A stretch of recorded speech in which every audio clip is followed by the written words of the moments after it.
Nah, pada minggu kemarin kalian sudah mengumpulkan data terkait banyaknya sampah yang dihasilkan di rumah kalian. Sekarang kita akan belajar tentang bagaimana cara menyajikan data yang sudah dikumpulkan. Yang pertama ada tabel, diagram batang, diagram garis atau grafik, kemudian ada diagram lingkaran, dan kemudian ada diagram gambar. Yang pertama ada tabel. Nah, contohnya seperti ini. Nah, kolom pertama di sini ada kolom kelompok wilayah. Kolom kedua ada banyaknya sampah dalam juta ton per tahun. Dari tabel ini kita bisa lihat bahwa Sumatera menghasilkan sampah 8,7 juta ton per tahun. Jawa menghasilkan 21,2 juta ton sampah per tahun dan seterusnya. Contoh kedua, di sini ada data nilai matematika kelas 9. Karena data nilai itu bervariasi ya, maka ini kita kelompokkan. Kelompok pertama nilai 51 sampai 60, kemudian 61 sampai 70, kemudian 71 sampai 80 dan seterusnya. Nah, dari sini kita lihat bahwa banyak anak yang memperoleh nilai 51 sampai 60 itu sebanyak 5 siswa. Yang memperoleh nilai antara 61 sampai 70 sebanyak 8 siswa dan seterusnya. Kemudian yang kedua yaitu diagram batang. Contohnya seperti ini. Nah, diagram batang itu biasanya digunakan untuk data kategori atau data yang dapat dikelompokkan menjadi beberapa kelompok atau kategori. Nah, untuk diagram di sini kategorinya ada plastik, baja, kaleng aluminium, dan kulit sintesis pada data waktu dekomposisi sampah. Nah, di sini kita bisa lihat gitu dari beberapa kategori yang memiliki waktu dekomposisi sampah paling lama yaitu kulit sintesis karena di sini paling tinggi yaitu kurang lebih 500 tahun. Dan yang paling cepat yaitu baja sekitar 100 tahun. Ya. Contoh selanjutnya, di sini tadi kita sudah punya data sampah di berbagai kelompok wilayah. Bagaimana cara menyajikan ke dalam bentuk diagram batang? Kita bisa menggunakan cara manual digambar atau bisa kita menggunakan aplikasi yang sudah tersedia, misalkan Excel gitu. Nah, setelah dijadikan diagram batang seperti ini, coba bandingkan. Lebih mudah melihat dan membaca data dengan menggunakan tabel di sebelah kiri atau diagram batang di sebelah kanan. Nah, dari diagram sebelah kanan, kita bisa langsung tahu nih, oh yang paling tinggi di daerah Jawa, wilayah Jawa, yaitu 21,2. Berarti daerah atau wilayah Jawa menghasilkan sampah paling banyak ini. Gitu. Nah, ini contoh lain dari diagram batang. Jadi diagram batang bisa juga menggunakan di sini data tentang sampah plastik.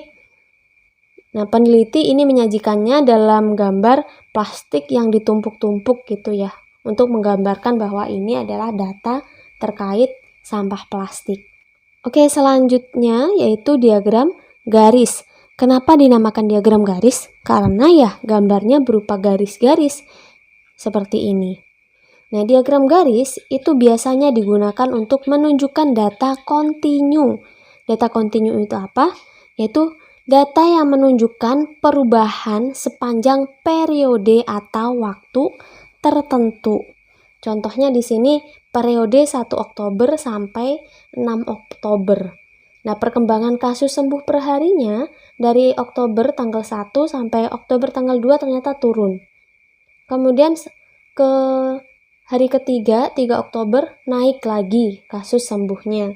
Terus turun lagi, naik lagi, turun lagi. Jadi dari data ini kita tahu bahwa perharinya itu nggak selalu konstan naik terus atau turun terus ternyata. Di sini naik turun kasus sembuhnya. Contoh lainnya, di sini data banyak penduduk di Kecamatan Grogol. Di sini kolom pertama menyatakan tahun 2015 ada sebanyak 224 penduduk, 224.000 penduduk di Kecamatan Grogol. Tahun 2016 banyak 222.000 penduduk. dan seterusnya. Nah, karena ini merupakan data kontinu atau data di sepanjang periode 2015 sampai 2020, maka akan lebih sesuai jika disajikan dalam bentuk diagram garis atau grafik. Nah, di sini kita bisa tahu nih bahwa dari tahun 2015 sampai 2020 ternyata jumlah penduduk selalu mengalami penurunan, semakin berkurang karena garisnya turun. Kemudian pengurangan penduduk paling banyak itu antara 2017 sampai 2018 karena kita lihat di sini garisnya paling curam. Diagram selanjutnya yaitu diagram lingkaran, bentuknya berarti ya lingkaran. Dan diagram lingkaran biasanya digunakan untuk menyatakan sebagian dari keseluruhan. Nah, di sini dari seluruh sumber sampah nasional, sebagian berasal dari rumah tangga. Nah, sebagian itu seberapa besar? 48%. Kemudian dari pasar tradisional 24%. Kemudian sebagian lagi dari jalan 7,5%. Sebagian lagi dari kawasan komersial 9%. Dan seterusnya. Contoh berikutnya. Nah, di sini ada data penyimpanan yang ada di handphone dengan kapasitas total 32 GB. Aplikasi membutuhkan 9,6 GB. Gambar dan video sebanyak 8 GB dan seterusnya. Nah, jika kita ingin menggambar secara manual, kita bisa mengubah dulu ke dalam bentuk persen supaya memudahkan kita dalam menggambar diagram lingkaran. Nah, setelah dijadikan diagram lingkaran, bentuknya seperti ini. Lebih mudah dibaca diagram lingkaran kan daripada bentuk seperti ini. Contohnya, aplikasi. Ini aplikasi ternyata paling luas. Berarti aplikasi menggunakan banyak penyimpanan. Kemudian yang kedua, di sini ada gambar dan video karena lebih sempit. Kemudian yang ketiga, di sini ada audio dan musik. Kemudian selanjutnya ada yang berwarna hijau yaitu yang masih kosong sisanya. Kemudian yang selanjutnya lainnya itu macam-macam berarti ya. Kemudian dokumen sebanyak 6% dan yang lainnya yaitu cacanya 1%. Nah, contoh diagram lingkaran lainnya seperti ini. Yaitu data kasus kematian akibat virus corona di Asia Tenggara. Kenapa kita menggunakan diagram lingkaran?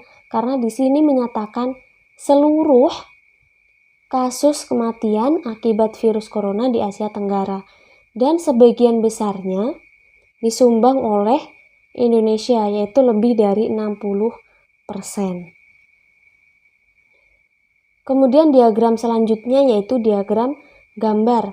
Diagram gambar berarti disajikan dalam bentuk gambar-gambar yang sesuai dengan data yang ingin disajikan.